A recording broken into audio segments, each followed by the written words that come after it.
What's up everybody, I'm Alex and in this video we're going to talk about the OnePlus Nord 2. I have been using this device for quite a time and I will share with you my honest thoughts about it. So OnePlus made another mid-range device that features good hardware, good design and a new camera system, which is maybe one of the most important things. The Nord 2 comes with the MediaTek Dimensity 1200 chip, 6, 8 or 12 GB of RAM and 128 or 256 GB of storage, depending on the needs you have and depending on the version that you're going to buy. The Dimensity 1200 from MediaTek is a surprisingly good chip, providing great performance both for day-to-day use and gaming. I've been playing Call of Duty on this phone and the performance was on point. It maintained a pretty much solid FPS throughout the whole game and the max temperatures that I saw here were 42 degrees. I know that 42 degrees is not something very cool, but it's not that big of a deal either, so the phone doesn't feel that hot in the hand. The multitasking can be done on a very great level without noticing any stutter, lag or freezing on the phone, and you can switch between other applications very fast, and that is because of the powerful chip that you have and because of the amount of memory that you have also. My version is with 12 GB of memory and I have to say that this is plenty.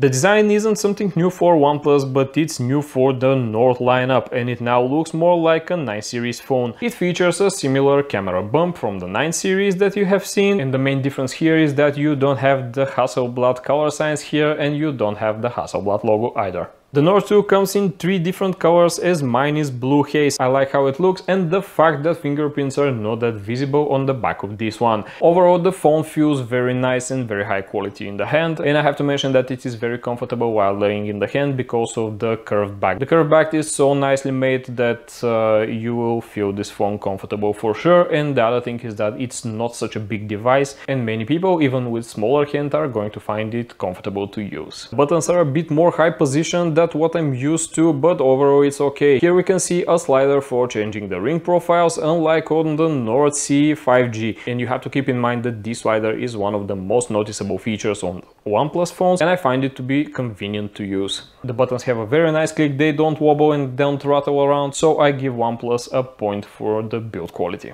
The whole front of the Nord 2 is a beautiful 6.43-inch Fluid AMOLED screen with a resolution of Full HD Plus and 90Hz refresh rate. The good thing about the screen is that the colors are nice, vivid and the panel itself is bright enough. The PPI is good for the size of the screen too, coming at 410. The panel looks great and the size is just perfect, but the fact that we see 120Hz refresh rate in other brands in this price range is a bit off, because here you have only 90Hz. Nonetheless, the work with the phone is still fluid and pleasant both in everyday use and gaming, as I said before. While we are still on the screen and gaming part of the phone, I have to say that the haptic motors here have been changed and these feel better now. These feel better than the previous Nord series because these are more powerful and these are more clicky, if I can say it like this. Overall they feel very nice and now they stand up to the phones in the higher classes. The sound of the Nord 2 is also good, as here you have stereo speakers. The only downside here is that the bottom speaker overtakes the top one, but I don't think that it is something that crucial because it's not very noticeable if you are not looking for it. The sound is rich, the separation is good, everything is well detailed, the speakers get very loud, and I have to say that I cannot complain about the speakers. I love the fact that here we have stereo speakers, which is very well appreciated.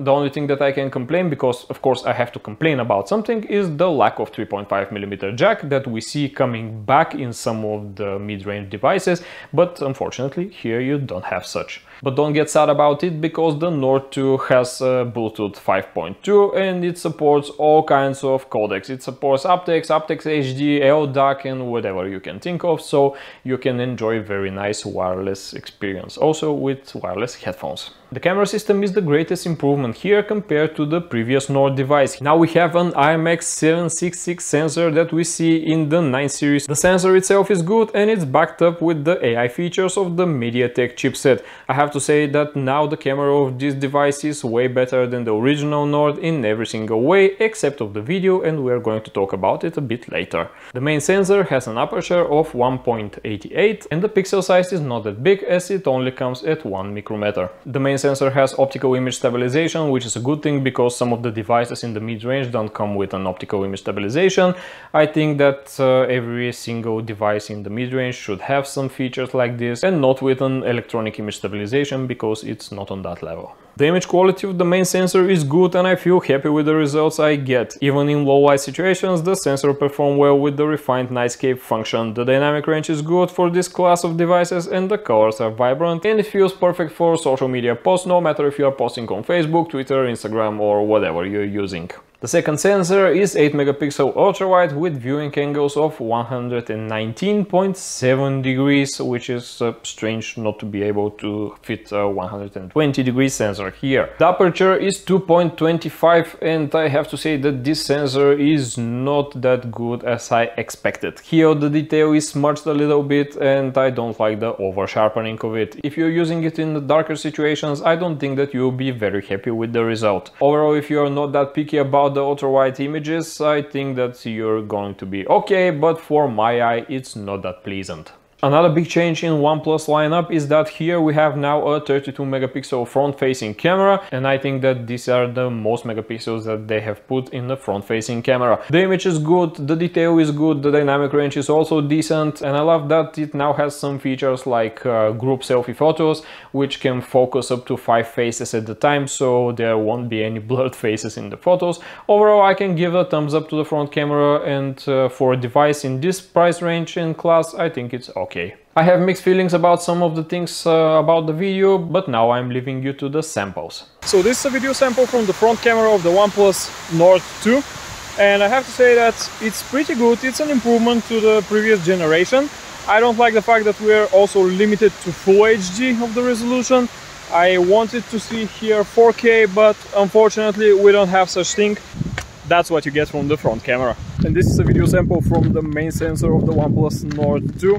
I think that the quality is okay, the dynamic range is also okay. I like the fact that we have an OIS here, so the stabilization is kicking in and everything looks fine.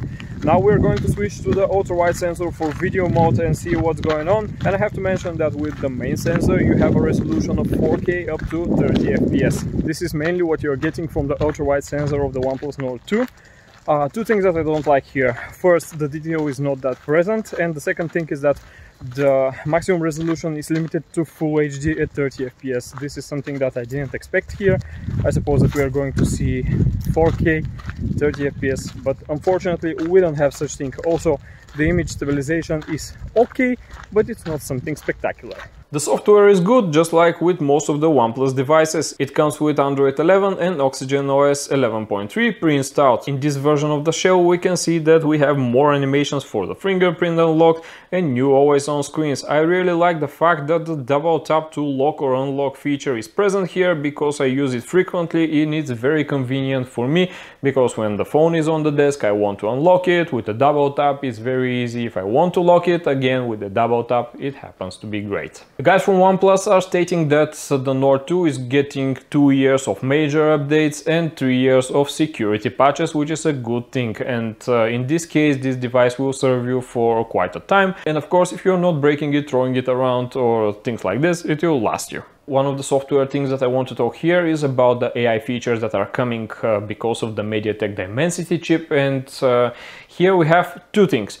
First of all, it is the AI resolution, and the second thing is the AI color. I turned them on and after a short time I turned them off again, and this is why. First of all, the AI resolution is just sharpening the videos that you are watching, and for example, if you're watching a video on YouTube and it is 480p, the AI algorithm will kick in and it will sharpen the video, and in this case it will try to simulate a higher resolution. In my opinion, it's not succeeding that well, and that's why I turned off this feature. The other feature is AI colors, which is boosting the colors a little bit while you're watching videos, and if you're watching grass or nature or animals and things like this, everything is perfect until you happen to watch a human being, because everyone looks orange, and I have to say that I'm not happy with this result, and that's why I turned off this feature.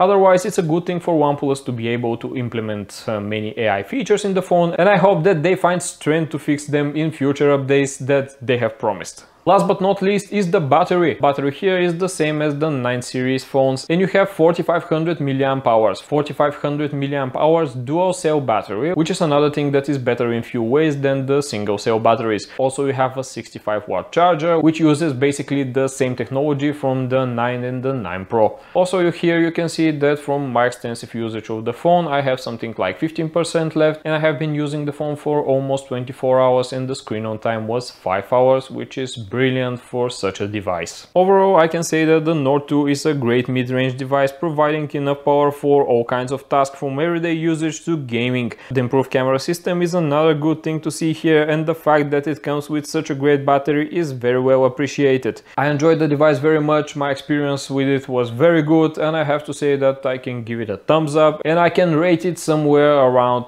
8.5 from the scale to 10, as there are some AI features that I don't like, but overall the phone in my opinion is good, and from the experience that I have, I can recommend it. So guys, thank you for watching this video. If you like it, if you find it useful, smash that thumbs up button. Don't forget to subscribe to the channel to see more great tech videos here, and I'll see you in the next review. Bye.